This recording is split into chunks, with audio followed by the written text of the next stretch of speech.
श्री शिवाय नमस्तुभ्यम, हर हर महादेव। कैसे हैं आप सब? देखिए, आज का यह वीडियो बहुत ही खास होने वाला है। आप सभी लोग जानते हैं कि 1 दिसंबर 2024 यानी कि रविवार के दिन मार्गशीर्ष महीने की अमावस्या तिथि पड़ रही है। और दोस्तों, कहा जाता है कि रविवार के दिन सूर्य देव भगवान जी की पूजा की जाती है और इसी दिन किया गया एक दीपक और 11 गेहूं के दाने वाला उपाय कभी भी विफल नहीं जाता है। अगर आपने भी इस महीने में ये उपाय नहीं किया है तो इस उपाय से चूकना मत दोस्तों, क्योंकि इसी दिन किया जाने वाला पंडित जी द्वारा बताया गया एक दीपक और 11 गेहूं के दाने वाला उपाय आप लोगों को जरूर करना चाहिए। क्योंकि दोस्तों, ये एक ऐसा उपाय है जो कि इस उपाय को करने के बाद दोस्तों आपको फिर कोई और उपाय को करने की जरूरत नहीं है। क्योंकि सबसे बड़ा और सबसे नया ये उपाय पंडित जी ने अपनी अभी की शिव पुराण की कथा में ही बताया है। मैं जिस उपाय को आज हम आपको बहुत अच्छे से समझाने वाले हैं, इस वीडियो को देखने के बाद इस उपाय को समझने के लिए आपको कोई और वीडियो को देखने की जरूरत नहीं पड़ेगी। तो चलिए दोस्तों, उपाय को शुरू करते हैं। देखिए, यह दिन इतना खास होता है, इतना महत्वपूर्ण होता है। देखा गया है कभी कभी बड़े बड़े पूजा पाठ अनुष्ठान से जो मनोकामना पूर्ण नहीं होते, 1 दिसंबर 2024 अमावस्या के दिन एक छोटे से उपाय करने से ही आपकी मनोकामना पूर्ण हो जाती है। और बहुत सारे लोगों ने इस उपाय को किया भी है और उनको इस उपाय को करने का फल भी जरूर मिला है। अगर आप लोग भी इस उपाय को अमावस्या की रात करना चाहते हैं तो आप इस उपाय को पहले अच्छे से समझ लेना, सुन लेना, उसके बाद करना। आपको इस उपाय का फल जरूर मिलेगा। और इस उपाय को कर लेने से आपके घर में चाहे किसी भी प्रकार की दुख और समस्या क्यों ना चल रही हो, चाहे आपको उसका कारण भी नहीं पता है कि भाई यह समस्या किस कारण से चल रही है, उसका कुछ भी कारण हो सकता है, जैसे पितरदोष हो सकता है या किसी भी तरह का मंगल दोष भी हो सकता है, और भी बहुत तरह के दोष होते हैं, कुछ भी हो सकता है। पर आपको इस उपाय को करने के लिए आपको अपने दोष को पता लगाने की भी जरूरत नहीं है। बस रविवार अमावस्या के दिन आपको इस एक दीपक और 11 गेहूं वाले उपाय को आप लोगों को कर लेना है। यह एक ऐसा उपाय है जिस उपाय को अगर किसी विशेष दिन पर किया जाए तो भाई उस विशेष दिन का जो है वह तो हमें मिलता ही मिलता है। पर हमने उस दिन पर इस दीपक वाले उपाय को किया है तो हमें उससे भी बड़ा फल मिलता है, और फल बहुत जल्दी मिलता है, क्योंकि आप इस उपाय को बहुत ही बड़े और विशेष दिन पर कर रहे हो।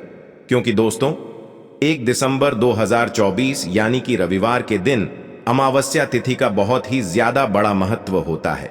इसीलिए दोस्तों, आज की इस वीडियो में हम आप लोगों को एक दीपक और 11 गेहूं वाला उपाय समझाएंगे, जिस उपाय को करने से अगर आपकी किसी भी प्रकार की मनोकामना है, किसी भी प्रकार की परेशानी है, सबसे ज्यादा समस्याएं आपके जीवन में ही हैं।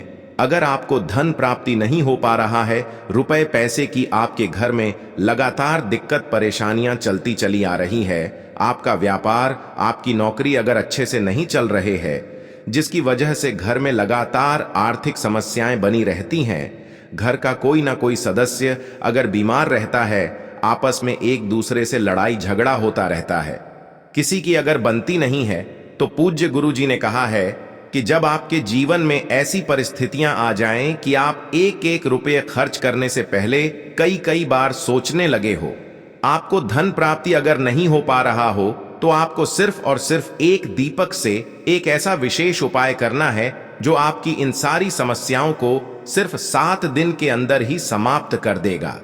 तो चलिए जानते हैं इन विशेष उपायों के बारे में। लेकिन उससे पहले जो भी मेरे भाई मेरी प्यारी बहनें आज चैनल पर पहली बार आए हैं या मेरी आवाज आज पहली बार सुन रहे हैं, अगर आप भी महादेव के सच्चे भक्त हैं तो वीडियो को लाइक और चैनल को सब्सक्राइब जरूर कर लें और कमेंट बॉक्स में लिखे हर हर महादेव। ये बात आपको समझ आ गई। अब बात करते हैं उपाय की। देखो, गुरुजी ने कहा है कि अगर रविवार के दिन अमावस्या तिथि पड़ जाए तो इस दिन आपको 11 गेहूं के दाने वाला उपाय तो अवश्य ही करना चाहिए। देखो, यह उपाय, यदि आपके जीवन में कर्जा बहुत अधिक है, आपके जीवन में संकट बहुत अधिक रहते हैं, आपके ऊपर बहुत अधिक विपदा आ रही है, बार बार आपको अपने व्यापार में और अपने धन में हानि देखने को मिल रही है, यानी कि आपको प्रत्येक कार्य में हानि हो रही है, तो आपको यह उपाय करना चाहिए। देखिए, इस उपाय के लिए आपको 11 गेहूं के दाने आपको लेने हैं। ठीक है, 11 दाने लेने के बाद में आपको जरूरत होगी चावल के दानों की। 11 चावल के दाने और 11 गेहूं के दाने, और चावल के दाने खंडित नहीं होने चाहिए। अब आप कहोगे, भैया गेहूं कहां से लेने हैं? देखो, आपको किसी भी किराना स्टोर पे गेहूं के दाने मिल जाएंगे, जाके ले लेना। ठीक है ना?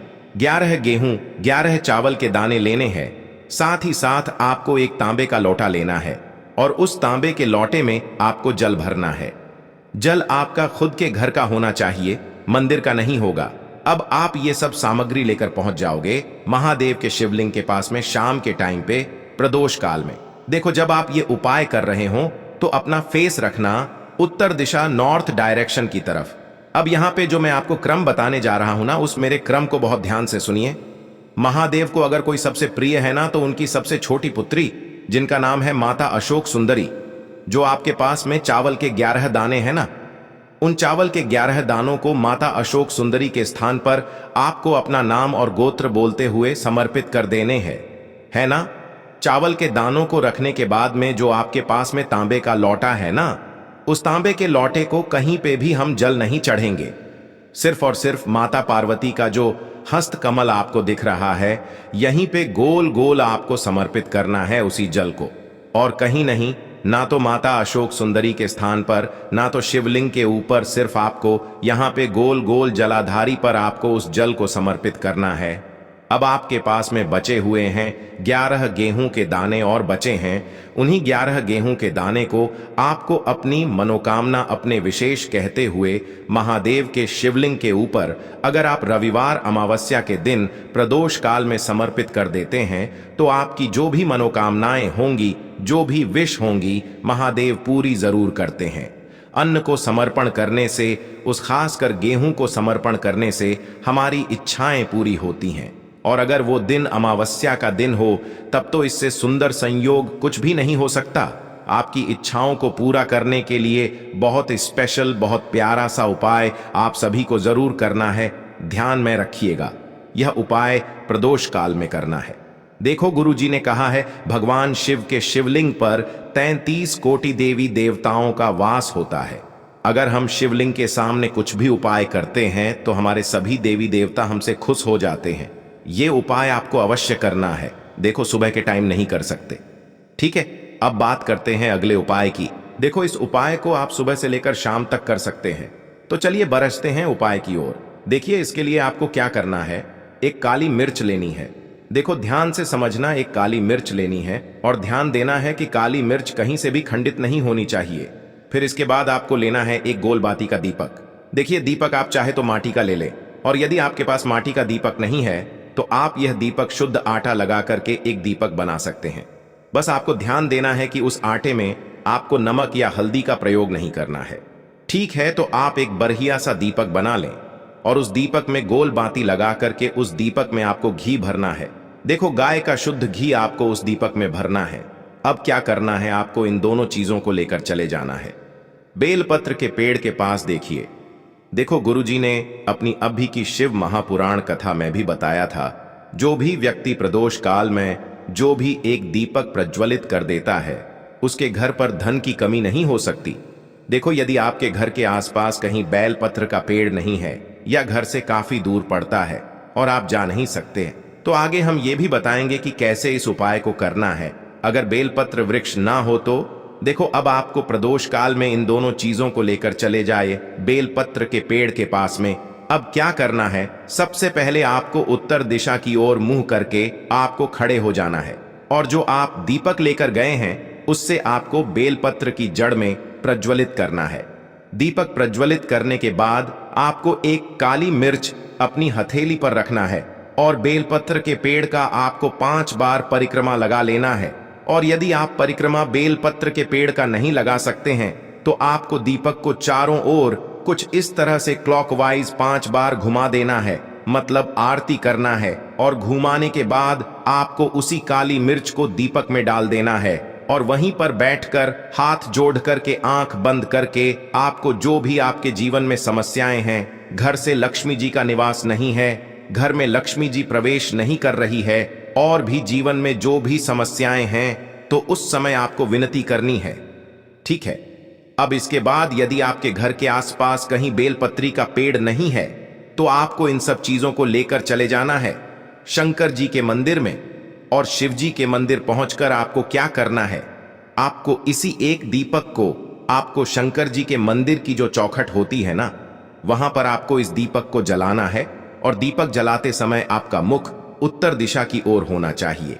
दीपक जलाने के बाद आपको क्या करना है, एक काली मिर्च अपनी हथेली पर रखना है।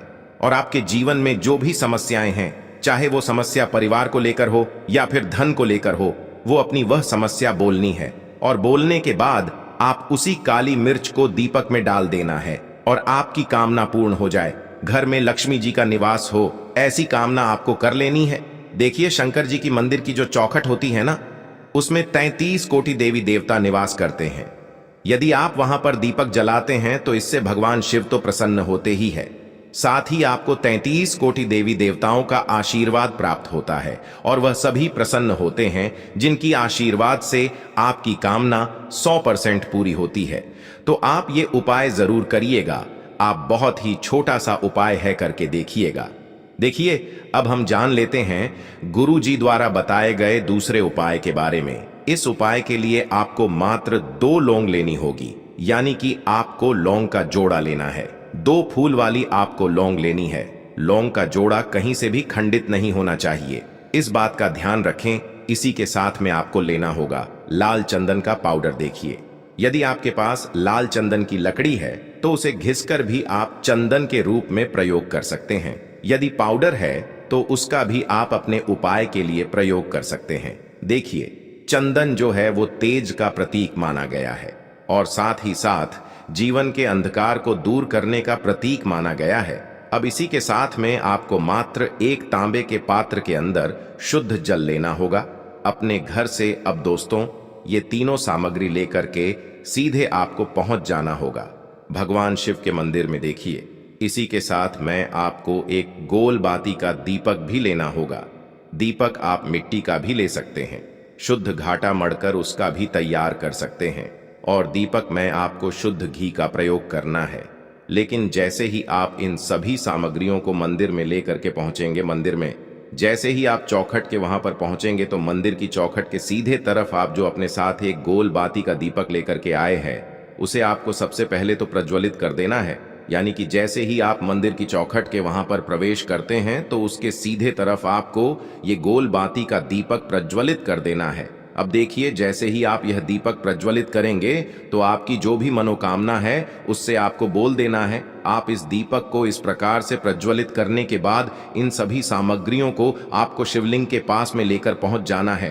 अब देखिए दोस्तों, आपके पास जो एक तांबे के पात्र के अंदर शुद्ध जल है, उसमें से आपको केवल आधा लोटा जल ही भगवान शिव के शिवलिंग पर अर्पित करना है। आधा लोटा जल आपको उसी पत्र के अंदर बचा लेना है। अब दोस्तों, आपके पास जो 2 लौंग हैं, यानी कि लौंग का जोड़ा है, उससे आपको अपना नाम और अपने गोत्र को बोलते हुए आपकी जो भी समस्या चल रही है, आपके जीवन में जो भी परेशानी उत्पन्न हो रही है, उन्हें आपको बोल देना है। और ये जो लौंग का जोड़ा है, इसे आपको भगवान शिव के शिवलिंग पर अर्पित कर देना है। जैसे आप ये 2 लौंग शिवलिंग पर चढ़ाएंगे तो अपना हाथ जो है वहां पर आपको रखना है और महादेव से आपको प्रार्थना करनी है कि मेरे जीवन की ये जो परेशानियां हैं, ये सभी दूर हो जाएं। यानी कि आपके जीवन में धन की संबंधित परेशानी चल रही है, कर्ज की समस्या चल रही है, बच्चों का पढ़ाई लिखाई में मन नहीं लग पा रहा है, घर के जो आर्थिक संकट है वह सभी दूर हो, व्यापार आपका ढंग से नहीं चल पा रहा है, घर में रोग की स्थिति बनी हुई है, यानी कि जिस भी प्रकार की आपकी समस्याएं हैं उसे आपको महादेव से बोल देना है और महादेव से इन सभी समस्याओं को दूर करने के लिए आपको प्रार्थना कर लेनी है। अब देखिए दोस्तों, आपने जो 2 लौंग शिवलिंग पर समर्पित की थी, उससे आपको वहां से उठा लेना है और इन दोनों लौंग को आपको शिवलिंग से उठा करके सीधे उससे जल के पात्र के अंदर डाल देना है। यानी कि अपने आधा लोटा जल और बचाया हुआ था, उसी के अंदर आपको ये 2 लौंग डाल देनी है। और साथ में आप जो लाल चंदन लेकर के आए थे, उस लाल चंदन को भी आपको उसी पात्र के अंदर डाल देना है। यानी कि आधा लोटा जल और बचा हुआ है, तो उसी आधे लौटे जल के अंदर आपको ये लाल चंदन भी डाल देना है। अब देखिए, इस आधे लौटे जल में है जिसमें अपने 2 लौंग डाली है, लाल चंदन डाला है, उसे सीधे लेकर के आपको पहुंचना है बेलपत्र के वृक्ष के वहां पर। देखिए, बेलपत्र का वृक्ष यदि आपके घर पर है तो वहां पर आपको आ जाना है। आपके घर के आसपास कहीं भी है तो वहां पर आपको पहुंच जाना है। और उसके बाद आपका जो मुख है वह उत्तर दिशा की ओर होना चाहिए। और उसके बाद आपको अपना नाम और अपनी गोत्र को बोलना है। और पुनः अपने जो भी परेशानियां शिवलिंग के पास में बोली थीं, उन्हें आपको वापस से बेलपत्र के वहां पर भी बोल देनी है। और ये जो आधा लौटा जल और है, इससे आपको पूरा बेलपत्र के वृक्ष की जड़ में श्री शिवाय नमस्तुभ्यं इस मंत्र का जाप करते हुए समर्पित कर देना है। तो बस इतना सा उपाय आपको करना है। जो भी आपकी परेशानी है, समस्या है, उससे महादेव निश्चित ही दूर करेंगे। अब दोस्तों, हम जान लेते हैं तीसरे चमत्कार। देखो, इस उपाय के लिए आपको लेना है एक गोल बाती का दीपक। आप चाहें तो मिट्टी का ले सकते हैं या फिर घर से शुद्ध आटा मढ़कर उसका दीपक आप तैयार कर सकते हैं। इसके बाद आपको लेना है शुद्ध गाय का घी। अगर वो नहीं है तो कोई भी देसी घी इस्तेमाल कर सकते हैं, जिससे आपको दीपक प्रज्वलित करना है। देखो, अब ये सब सामग्री लेकर आपको जाना है प्रदोष काल में आपके घर पर तुलसी जी के घेरे के पास में। देखो, ये उपाय तो आपको अवश्य करना है। देखो, वहां पहुंचकर सबसे पहले वो दीपक आपको प्रज्वलित कर देना है और ओम नमो भगवते वासुदेवाय नमः का 11 बार जाप करना है। उसके बाद आपको अपने सीधे हाथ में थोड़ी हल्दी लेकर उस दीपक में अपना नाम और गोत्र बोलते हुए डाल देना है। उसके बाद माता लक्ष्मी से आपको प्रार्थना करना है कि हे महालक्ष्मी, हमारी सभी दुख तकलीफों को दूर करो। हे महादेव, हमारे सब दुख कष्टों को खत्म करो। इस भावना से आपको ये उपाय करना है।